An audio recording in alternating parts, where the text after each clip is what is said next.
ब्रज की जितनी गोपियां थी कन्हैया से बहुत प्रेम करती थी। कन्हैया का दर्शन किए बिना, कन्हैया को देखे बिना एक दिन भी नहीं रहती थी। और कन्हैया तो सबके दिल को चुराने वाले हैं, मन को मोहने वाले हैं।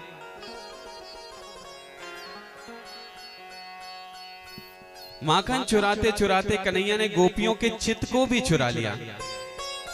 आज सारी गोपियों के मन में, सारी गोपियों के हृदय में कन्हैया बस गए।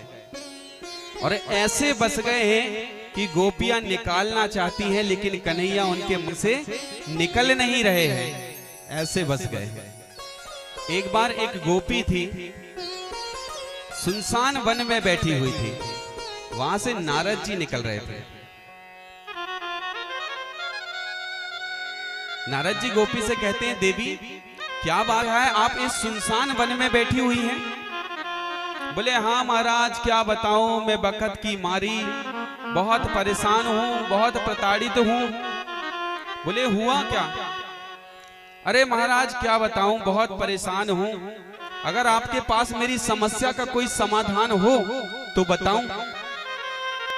नारद जी ने कहा हाँ हाँ बताओ, हम तुम्हारी समस्या का अवश्य समाधान करेंगे। अरे महाराज क्या बताऊं, ये नंद का जो छोरा है ना, ये नंद का छोरा मेरे चित्त में ऐसे चिपक के बैठ गया है कि इसे कितना निकालना चाह रही हूं लेकिन निकाल नहीं पा रही हूं। तो बस आंख बंद करके उसे अपने चित्त से निकालने का प्रयास कर रही हूं। और कब से प्रयास कर रही हूं, वो मेरे चित्त से निकल नहीं रहा है, मेरे दिल से, मेरे हृदय से निकल नहीं रहा है। नारद जी ने कहा ऐसा विपरीत योग करने वाला योगी मैंने पहली बार देखा है। लोग लाखों लाखों करोड़ों करोड़ों वर्ष तक तपस्या करते हैं, तब भी भगवान उन्हें दर्शन नहीं देते, उनके चित्त में विराजमान नहीं होते हैं। और ये ब्रज की गोपियां आज भगवान इनके चित्त में बैठ गए हैं, विराजमान हो गए हैं, और ये उनको निकालने का प्रयास कर रही है। बोले देवी आप निकालना क्यों चाहती हैं कन्हैया को दिल से? बोले क्या बताऊं महाराज, कन्हैया ने हमारा जीना हराम कर दिया है, जीना दूभर कर दिया। बोले हुआ क्या? बोले मैं एक दिन की बात बताती हूं आपको। ये जो काला काला नंद का छोरा है, एक दिन मैं गाय का दूध निकाल रही थी। अब बढ़िया भाव के साथ में गाय का दूध निकाल रही थी, वहीं ये काला काला नंद का लाला आ गया। कहने लगा अरे भाभी क्या कर रही है? गोपी कहती है, मैंने कहा अरे कान्हा, गैया मैया का दूध निकाल रही हूं। कन्हैया कहने लगा भाभी पूरा दूध दोह लेगी, देख सुबह से मैं भी भूख को डोल रहे हूं, थोड़ा दूध मुझे भी पिला दे। तो मैंने कहा हाँ हाँ लाला क्यों नहीं, आ खोल अपनो मोहड़ो। कन्हैया ने अपनो मोहड़ो खोलो और मैं बाके मोहड़ों में दूध दोहती गई और कन्हैया गटागट दूध पीतो गयो। अब मैं दूध दोह रही हूं और कन्हैया मुंह में दूध पी रहा है, मैं दोह रही हूं, वो पी रहा है, मैं दोह रही हूं, वो पी रहा है। इतने में बोले मेरी सांस आ गई।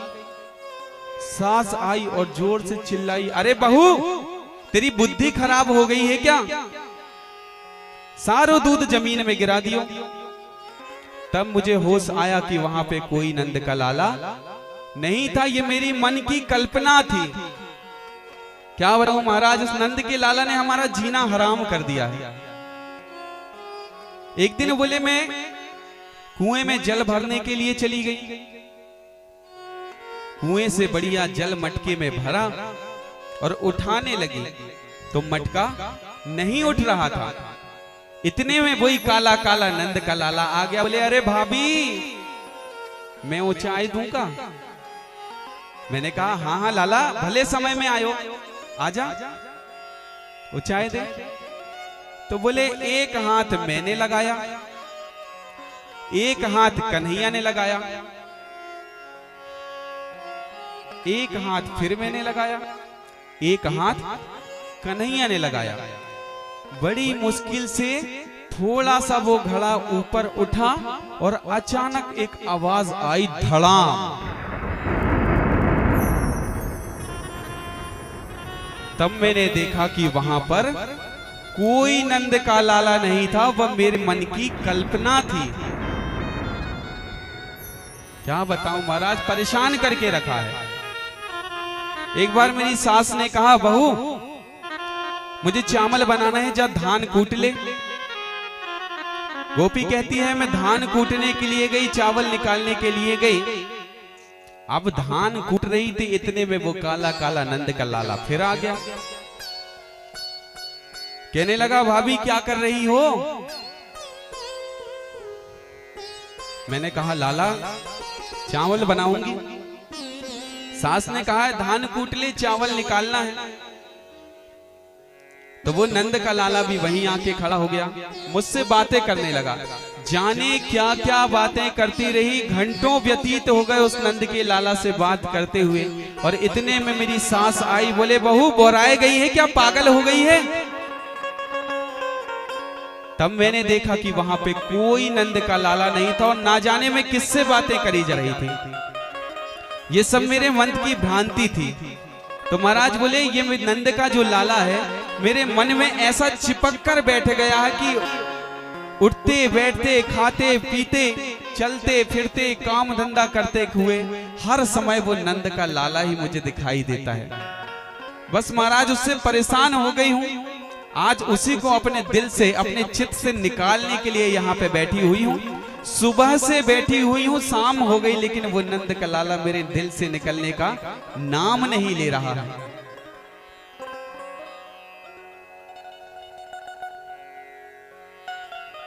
क्यों? कहते हैं जिस हृदय में भक्ति महारानी विराजमान हो जाती है, तो भक्ति महारानी भगवान की प्राणा प्रिया है। भगवान भक्ति महारानी से बहुत प्रेम करते हैं, बहुत चाहते हैं भक्ति महारानी को। और जिस हृदय में भक्ति महारानी विराजमान हो जाती हैं, उस हृदय में भगवान स्वयं चुंबक की तरह खिंच के चले आते हैं। और फिर अगर भक्ति महारानी अगर हृदय में विराजमान हो गई तो कन्हैया स्वतः खिंच के चले आते हैं। अर्थात जहां भक्ति महारानी रहती है वहां कन्हैया स्वयं निवास करने लगते हैं। और अगर एक बार, एक तो कन्हैया किसी के मन में, किसी के चित्त में, किसी के हृदय में विराजमान होते नहीं हैं। और एक बार अगर कन्हैया हृदय में विराजमान हो गए तो तुम लाख निकालना चाहो, फिर कन्हैया हृदय से निकलने वाले नहीं हैं।